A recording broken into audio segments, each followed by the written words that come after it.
daripada hidup keagamaan ahli-ahli Taurat dan orang-orang Farisi, kalian tidak akan masuk ke dalam kerajaan surga. Kalian telah mendengar apa yang difirmankan kepada nenek moyang kita, jangan membunuh, siapa yang membunuh harus dihukum. Tetapi aku berkata kepadamu, setiap orang yang marah terhadap saudaranya harus dihukum. Barang siapa berkata kepada saudaranya kafir, harus dihadapkan ke mahkamah agama, dan siapa yang berkata jahil harus diserahkan ke dalam neraka yang bernyala-nyala. Sebab itu jika engkau mempersembahkan persembahan di atas mezbah, dan engkau teringat akan sesuatu yang ada di dalam hati saudaramu terhadap engkau, tinggalkanlah persembahan di depan mezbah itu, dan pergilah berdamai dahulu dengan saudaramu, lalu kembali untuk mempersembahkan persembahan itu. Segeralah berdamai dengan lawanmu, selama engkau bersama-sama dengan dia di tengah jalan, supaya lawanmu itu jangan menyerahkan engkau kepada hakim, dan hakim itu menyerahkan engkau kepada pembantunya, dan engkau dilemparkannya ke dalam penjara. Aku berkata kepadamu, sungguhnya engkau tidak akan keluar dari sana sebelum engkau membayar hutangmu sampai lunas. Demikianlah sabda Tuhan. Terpujilah Kristus.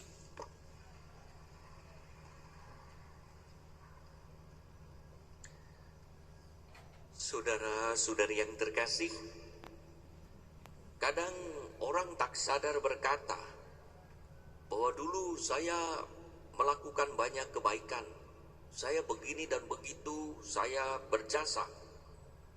Lalu orang lain menyahut, kalau dulu begitu, sekarang bagaimana? Apakah tetap hidup baik seperti dulu? Atau bahkan lebih baik? Atau malah sebaliknya? Membanggakan masa lalu kita yang baik dan bahkan kudus itu patut dihargai. Tetapi yang jauh lebih penting, apakah hidup kita saat ini, sekarang, di sini ini, masih baik atau jauh lebih baik?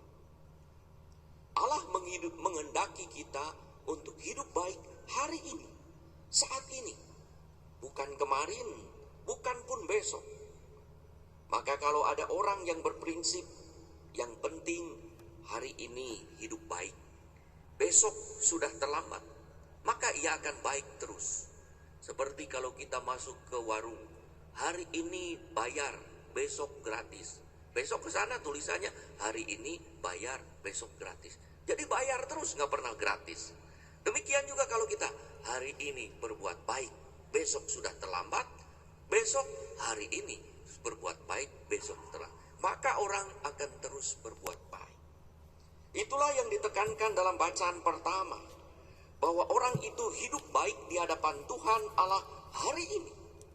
Jangan berbicara soal dulu, tetapi bagaimana hari ini. Maka seburuk-buruknya dan sebejat-bejatnya orang pada masa lalu, kemarin hari, kalau ia bertobat dan berbalik kepada Allah, maka Allah akan berkenan dan tak akan mengingat-ingat kesalahan.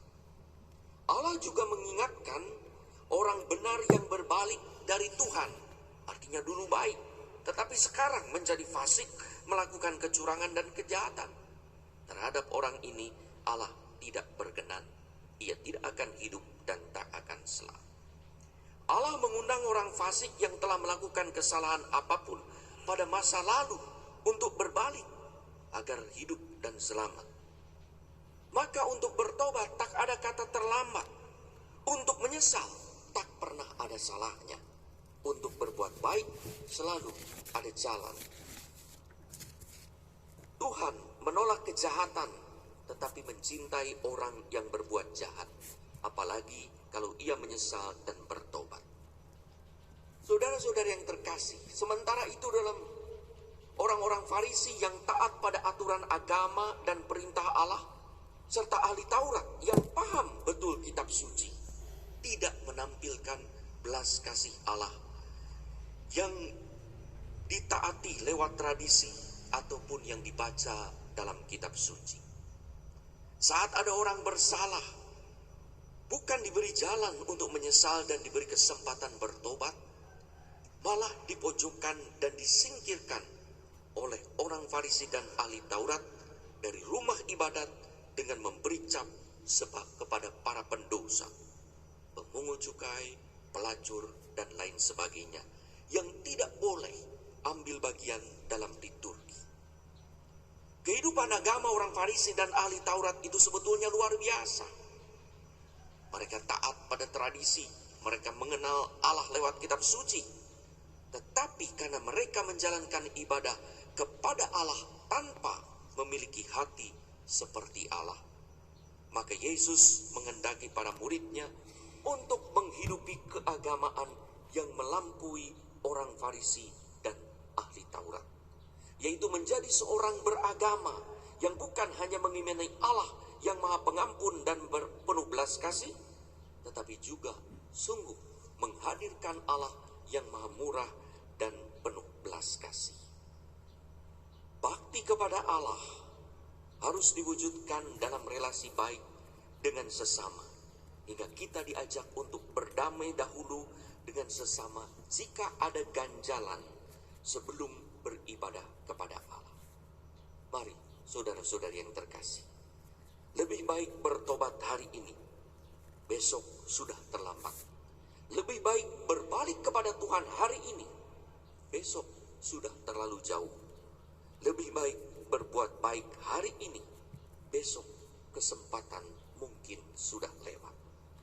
Kalau tangan kita pernah menampar dan memukul orang, biarlah kini menjadi tangan yang selalu memberi dan membelai orang penuh belas kasih.